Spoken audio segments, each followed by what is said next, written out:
Good morning students. बेटा आप सभी को याद हो हम लोगों ने प्रीवियस चैप्टर में अपना टॉपिक चैप्टर कंप्लीट किया था, that was financial statement analysis. अब इसके बाद हम नेक्स्ट चैप्टर के ऊपर मूव करते हैं। चैप्टर का नाम है tools for financial statement analysis. देखो हमारा जो नेक्स्ट चैप्टर है, इस चैप्टर का नाम है tools for financial statement analysis और इसमें भी सब पार्ट है, that is comparative statements. Comparative statements. देखो बेटा आप लोगों ने याद हो फर्स्ट चैप्टर में पढ़ा था how to prepare the financial statements of a company. किसी भी कंपनी के फाइनेंशियल स्टेटमेंट्स कैसे बनाए जाते हैं। फिर उसके बाद हमने सेकंड चैप्टर में पढ़ा फाइनेंशियल स्टेटमेंट एनालिसिस की इंपॉर्टेंस के बारे में कि भाई फाइनेंशियल स्टेटमेंट्स को एनालाइज करना क्यों जरूरी है।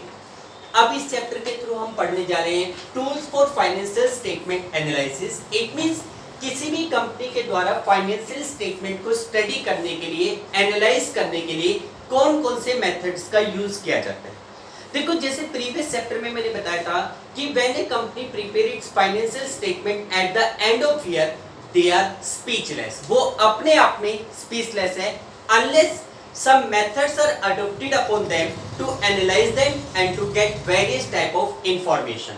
यानी कि जब तक आप कुछ अकाउंटिंग मेथड्स का यूज करके उन फाइनेंशियल स्टेटमेंट को एनालाइज नहीं करते, जब तक कुछ इंफॉर्मेशन को फाइंड आउट नहीं करते, तब तक वो फाइनेंशियल स्टेटमेंट एनालिसिस मीनिंगलेस होते हैं, स्पीचलेस होते हैं। इसलिए कोई भी बिजनेस ऑर्गेनाइजेशन, कोई भी कंपनी एक फाइनेंशियल ईयर की एंडिंग के ऊपर अपने फाइनेंशियल स्टेटमेंट को एनालाइज करने के लिए, स्टडी करने के लिए वेरियस टूल्स को यूज करती है, वेरियस मेथड्स को यूज करती है। देखो किसी भी कंपनी के फाइनेंशियल स्टेटमेंट को एनालाइज करने के लिए कौन कौन से टूल्स हैं, आपको कुछ टूल्स के नाम दिए हुए, कुछ मेथड्स के नाम दिए गए। जैसे एक है comparative statement, common size statement, trend analysis, accounting ratio, cash flow statement, fund flow statement and break even point analysis. ये सारे के सारे टॉपिक एक्सेप्ट 6th और 7th टॉपिक हमारे पास एज ए चैप्टर हम आगे पढ़ेंगे। तो देखो यहाँ पे मैं उनके बारे में डिटेल में बात नहीं कर रहा, हम लोग केवल एक टॉपिक के बारे में डिटेल में बात करेंगे जो इस चैप्टर में पढ़ाया जाएगा, दैट इज कंपैरेटिव स्टेटमेंट्स।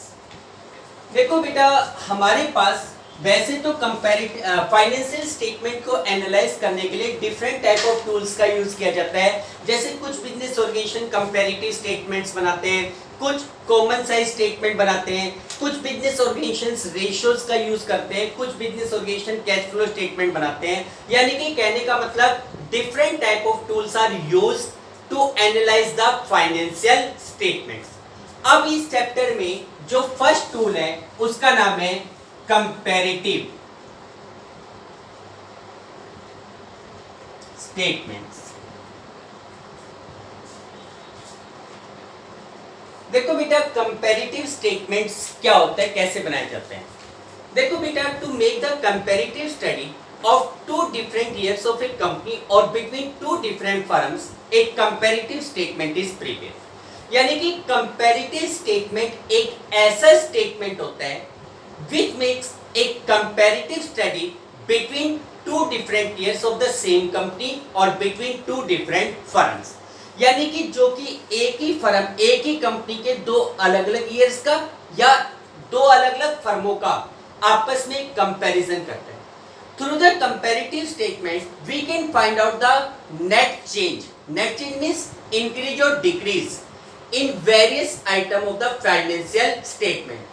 यानी कि कंपैरेटिव स्टेटमेंट्स के थ्रू आप फाइनेंशियल स्टेटमेंट के डिफरेंट आइटम्स में होने वाले नेट इंक्रीज और डिक्रीज को फाइंड आउट कर सकते हो, as well as we can find out the percentage increase और डिक्रीज। यानी कि हम दो प्रकार की चीजों को फाइंड आउट करते हैं, एक तो एब्सोल्यूट चेंज कितने का हुआ और दूसरा परसेंटेज चेंज कितने का हो रहा है।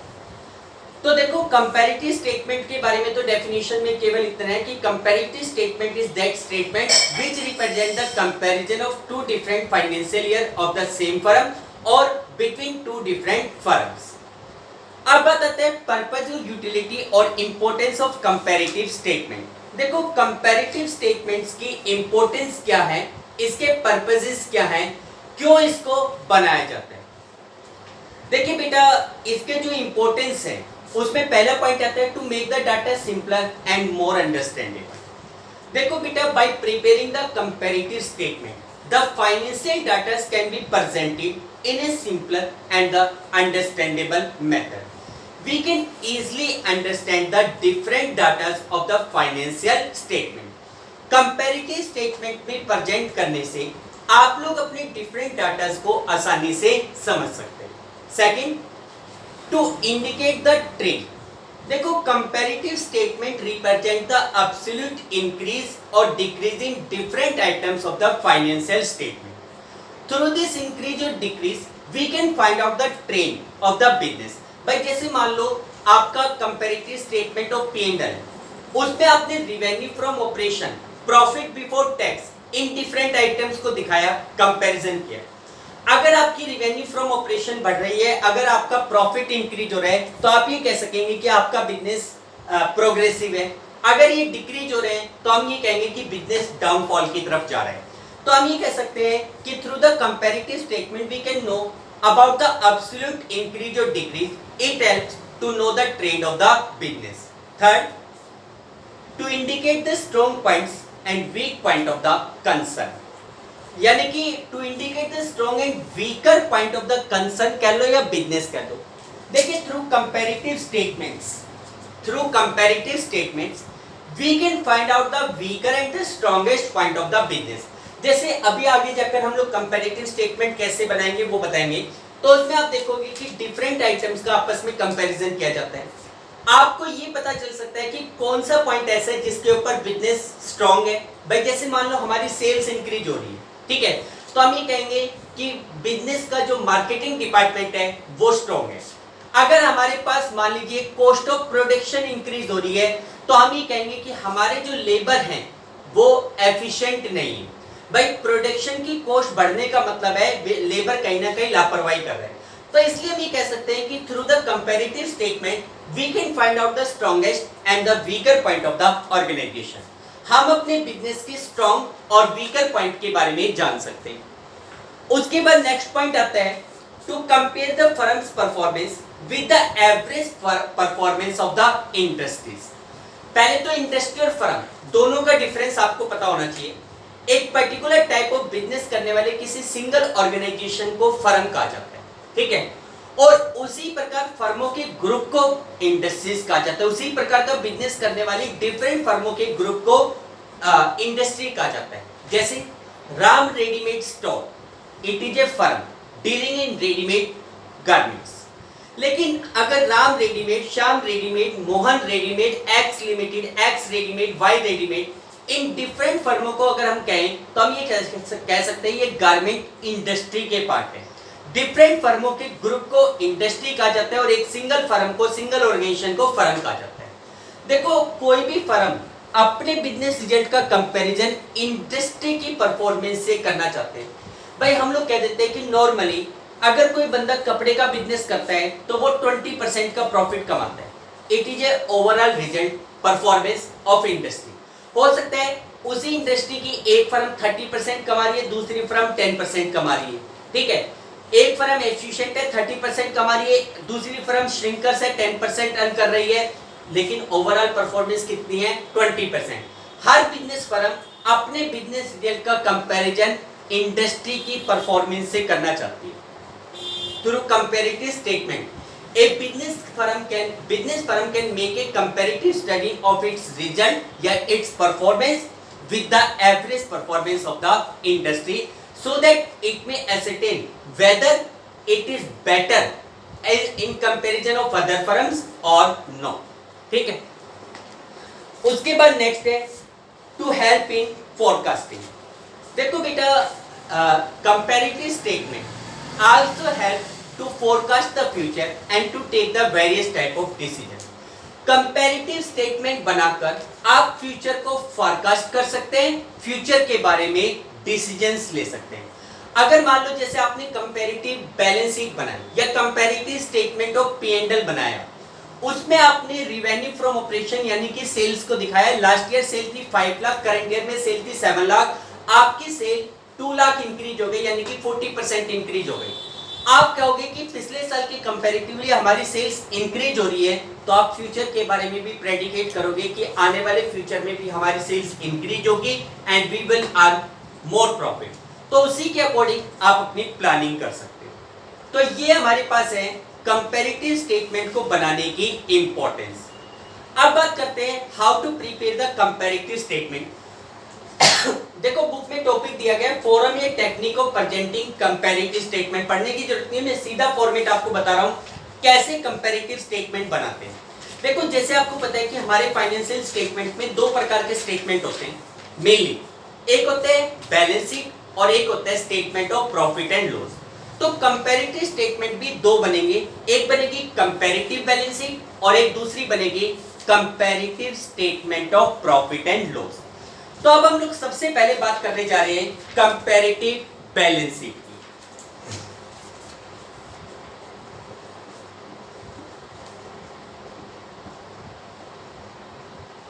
कंपैरेटिव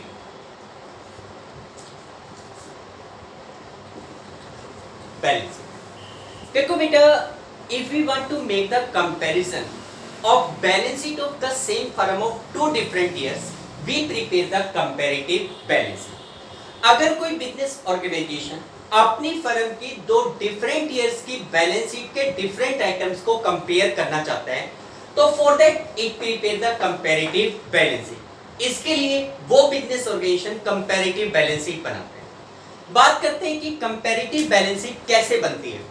देखो comparative balance sheet as it is balance sheet की तरह ही बनती है, थोड़ा सा चेंज आता है। मैं आपको पहले कंपैरेटिव बैलेंस शीट के फॉर्मेट के बारे में बता रहा हूं कैसे बनेगी। देखो जैसे यहां पे ऊपर लिखा जाएगा comparative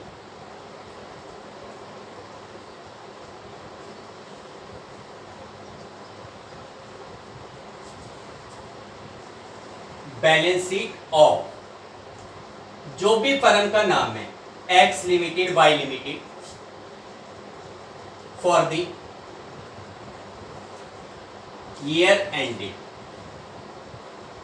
for the year ended की जगह एज एट लिखो, एज एट किस डेट को, क्योंकि आपको बताया हुआ है कि बैलेंस शीट हमेशा एक पर्टिकुलर पॉइंट ऑफ टाइम से बिलोंग करती है। Comparative balance sheet of X limited या वाई लिमिटेड, इस तरीके का इसका फॉर्मेट होगा।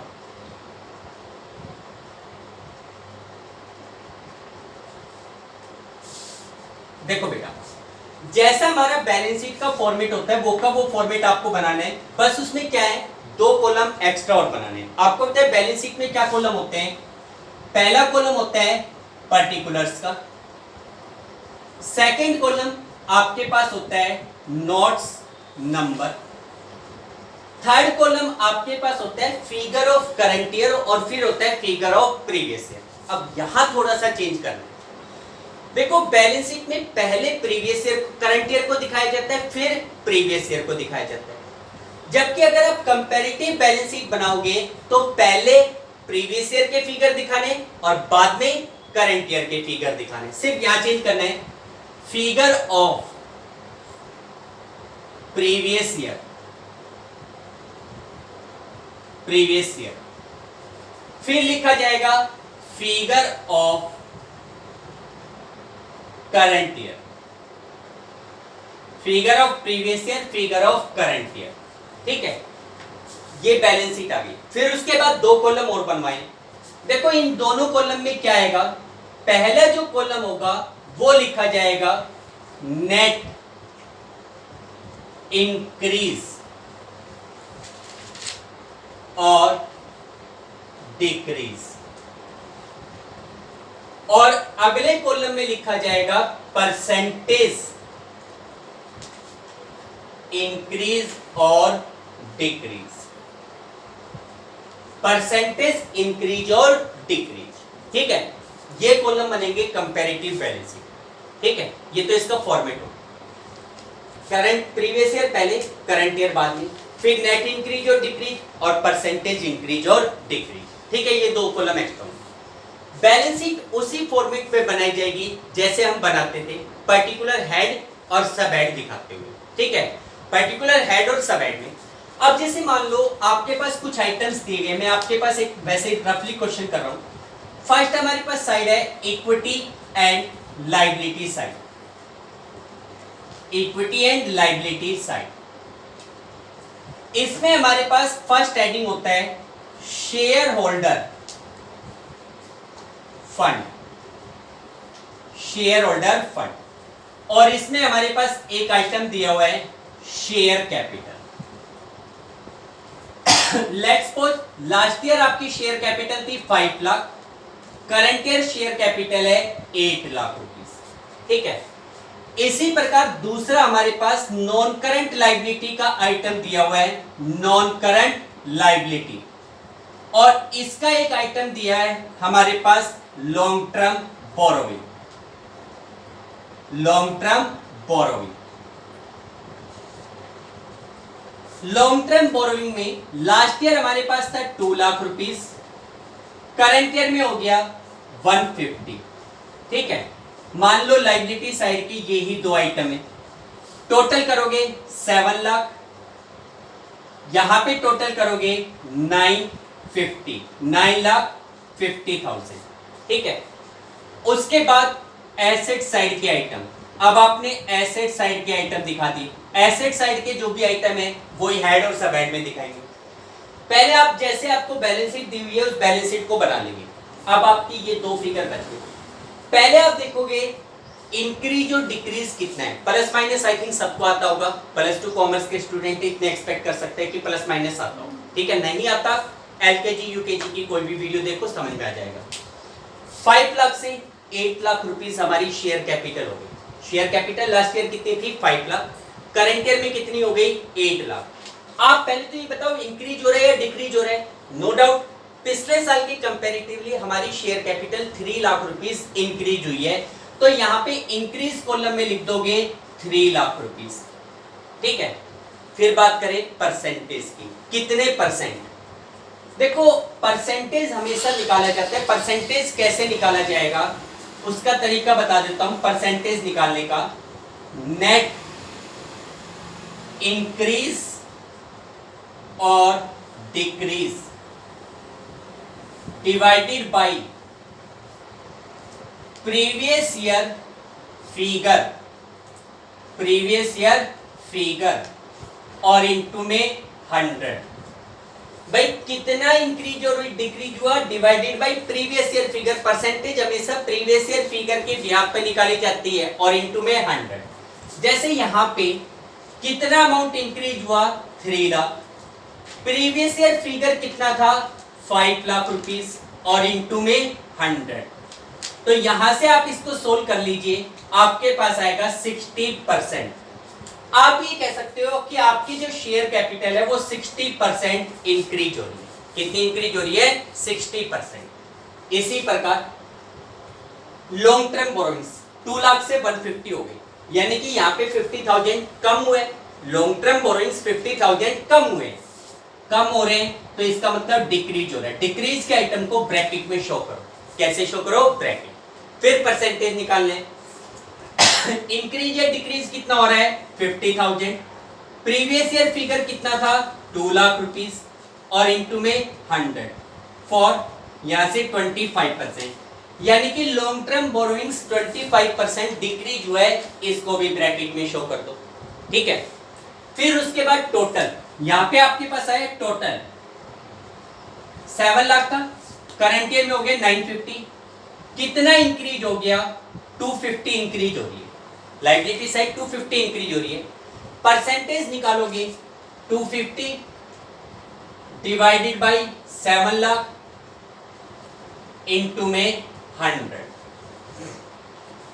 तो 100 निकालोगे, 250 को 7 से डिवाइड कर लोगे 35.71% इंक्रीज हो रहा है, ठीक है। इस तरीके से आपने लायबिलिटी का परसेंटेज, नेट इंक्रीज डिक्रीज और परसेंटेज इंक्रीज और डिक्रीज निकाल लिया सेम एसेट साइड का, ठीक है। Balance sheet as it is बनेगी, सिर्फ ये दो कॉलम आपके एक्स्ट्रा हो जाएंगे, ठीक है, जिसमें पहला कॉलम तो बिल्कुल सीधा प्लस या माइनस ही करना है, ठीक है, और दूसरे कॉलम में परसेंटेज निकालनी है। बस इसमें एक चीज ध्यान रखना, कई बार तो क्या होगा कि क्वेश्चन में पूरी की पूरी बैलेंस शीट आपको गिवन होगी, हेड और सब हेड के नाम से एज इट इज उतार देंगे, केवल प्रीवियस ईयर को पहले ले लेना, करंट ईयर को बाद में ले लेना। कई बार क्या होगा कि क्वेश्चंस में आपके पास पर्टिकुलर आइटम्स के नाम देगा कि भाई कंपनी के पास इतने के डिबेंचर प्रीवियस ईयर थे, करंट ईयर में इतने के, बैंक लोन इतने का था, क्रेडिटर इतने के थे, बिल्डिंग इतने की थी, तो आपको बैलेंस शीट बनानी पड़ेगी। आपको पता होना चाहिए कि बिल्डिंग किस साइड में जाएगा, क्रेडिटर किस साइड में जाएगा, हमारे पास लोन किस हेड सब हेड में जाएगा, ठीक है। पहले बैलेंस शीट बनाओगे फिर आपका कंपैरिजन बनेगा, ठीक है। तो देखो एक क्वेश्चन करते हैं इसी प्रकार का, क्वेश्चन से और अच्छे तरीके से क्लियर हो जाएगा। आपके पास बुक में इलस्ट्रेशन फर्स्ट दिया हुआ है, उसमें ये कहा गया है following are the balance sheet of X limited as at 31st of March 2018, 19 and 18। Balance sheet आपके सामने दी गई है। You are required to prepare a comparative balance sheet। बेटा आपको comparative balance sheet बनाने के लिए कहा गया है।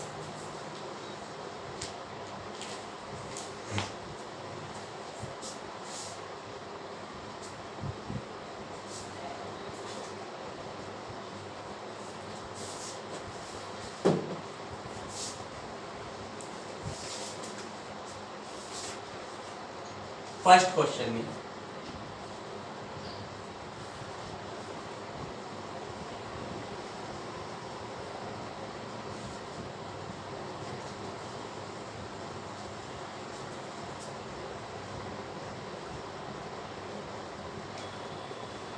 as at 31st of March 2018 and 31st of March 2009।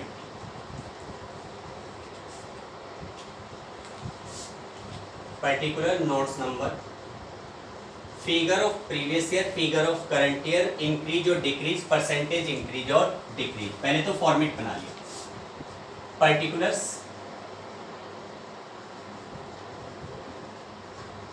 Notes number, figure of previous year. Previous year का फिगर क्या दिया हुआ है बेटा? 31st of March 2018। तो यहाँ पे 31st of March 2018, यहाँ पे 31st of March 2019। फिर उसके बाद इंक्रीज और डिक्रीज, यहाँ पे लिखा जाएगा इंक्रीज और डिक्रीज। फिर परसेंटेज इंक्रीज और डिक्रीज, ठीक है बेटा, फॉर्मेट आपका बनेगा। अब देखो इस क्वेश्चन में आपको बैलेंस शीट दी गई है बकायदा हेड और सब हेड के नाम से, तो दिक्कत नहीं है, as it is balance sheet को नोट डाउन करो। देखो सबसे पहले equity and liability side, side का नाम लिखा इक्विटी एंड लायबिलिटी। फिर उसके बाद फर्स्ट हेड है share holder fund, share holder fund. Share holder fund के दो आइटम इसमें गिवन है, इसमें गिवन है शेयर कैपिटल कितने कितने की है। बेटा यहाँ पे एक काम करो, पहले आइटम के नाम लिख लो, अमाउंट बाद में लिख देना, नहीं तो कई बार कंफ्यूज हो जाओगे, इसका एक आइटम इधर इधर का उधर लिख दोगे। पहले आइटम के नाम लिख लो शेयर कैपिटल, दूसरा आइटम है reserve and surplus, reserve and surplus. फिर उसके बाद नॉन करंट लायबिलिटी, सेकंड आपके पास है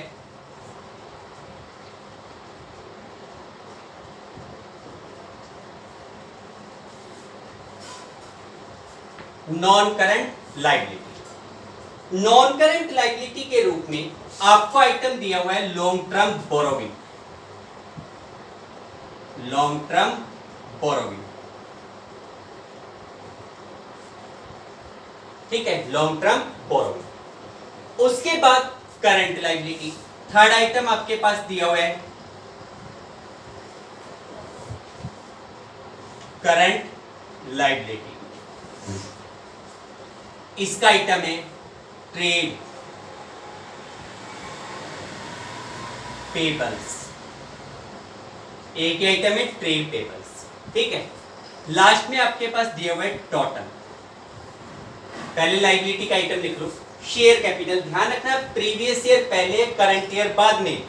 तो previous year figure, share capital 5 lakh previous year में थी, करंट ईयर में है 10 lakh rupees.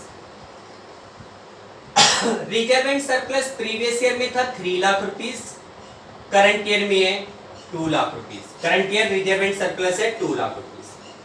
Long term borrowings आपके पास है प्रीवियस ईयर में 5 lakh, current year 8 lakh rupees. उसके बाद करंट लायबिलिटी में ट्रेड पेबल दिया हुआ है, लास्ट ईयर था 2 लाख रुपीस, करंट ईयर में है 4 लाख रुपीस। अब यहां पे टोटल करोगे,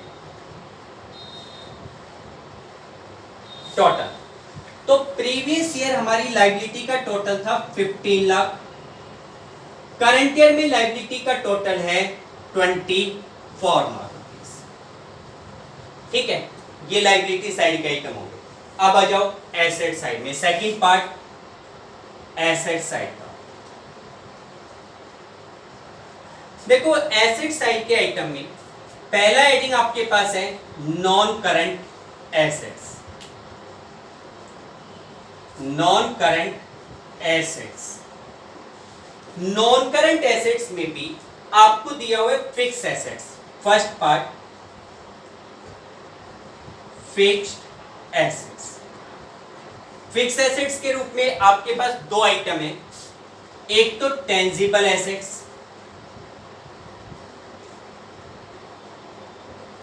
टेंजिबल एसेट्स, और दूसरा इनटेंजिबल एसेट्स। फिक्स एसेट्स में दो आइटम है, टेंजिबल एसेट्स और इनटेंजिबल एसेट्स। फिर उसके बाद करंट एसेट्स, सेकंड हेडिंग है करंट एसेट्स। करंट एसेट्स के सब हेडिंग कौन कौन से दिए हुए हैं? फर्स्ट हेडिंग आपके पास दिया हुआ है इन्वेंट्री, इन्वेंट्रीज। दूसरा आइटम आपके पास दिया हुआ है cash and cash equivalent, cash and cash equivalent, और लास्ट में फिर आ जाएगा टोटल, लास्ट में टोटल, ठीक है। अमाउंट लिखे। सबसे पहले नॉन करंट एसेट में, फिक्स एसेट्स में टेंजिबल एसेट्स, वही प्रीवियस ईयर पहले, करंट ईयर बाद में। टेंजिबल एसेट्स का प्रीवियस ईयर फिगर कितने का था? 8 लाख रुपीस का। Current year figure 14 lakh rupees. Intangible assets में previous year figure 2 lakh rupees, current year figure 3 lakh rupees, ठीक है। Current year figure 3 lakh. Current assets में इन्वेंट्री लास्ट ईयर आपके पास थी 4 लाख की, करंट ईयर में 5 लाख रुपीस। और cash and cash equivalent last year 1 lakh, current year cash and cash equivalent का balance है 2 लाख रुपीस। टोटल करोगे, टोटल सेम आएगा, करके भी देख लो, 15 लाख और 24।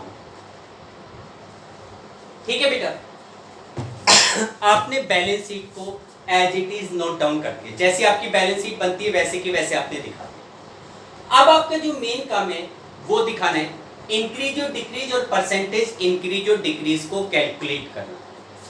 पहले शेयर कैपिटल की बात करूं बेटा, लास्ट ईयर फिगर था 5 लाख, करंट ईयर में फिगर हो गया 10 लाख। इट मींस आप ये कहेंगे कि आपकी share capital 5 lakh rupees increase हो गई, 5 से 10 हो गया, कितना इंक्रीज हो रहा है 5 लाख। परसेंटेज निकालना है तो करंट ईयर इंक्रीज और decrease divided by previous year figure. Previous year figure भी कितना है 5 लाख इंटू में 100।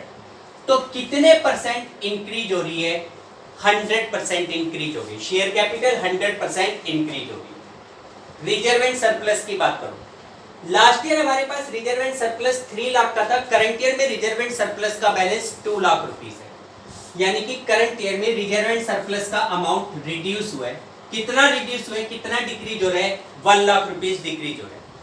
डिक्रीज के लिए उसको ब्रैकेट में शो करोगे। डिक्रीज आइटम को कैसे दिखाओगे, ब्रैकेट में। कितने परसेंट डिक्रीज हो रहा है, decrease amount 1 lakh divided by previous year figure 3 lakh और इनटू में 100।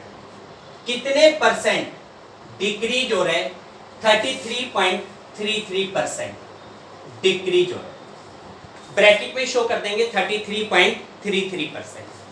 फिर long term borrowings, last year long term borrowings का बैलेंस था 5 लाख का, करंट ईयर बैलेंस हो गया 8 लाख रुपीस। 8 मींस इंक्रीज हो रहा है, 8 में से 5 चले गए 3 लाख रुपीस इंक्रीज हो रहा है।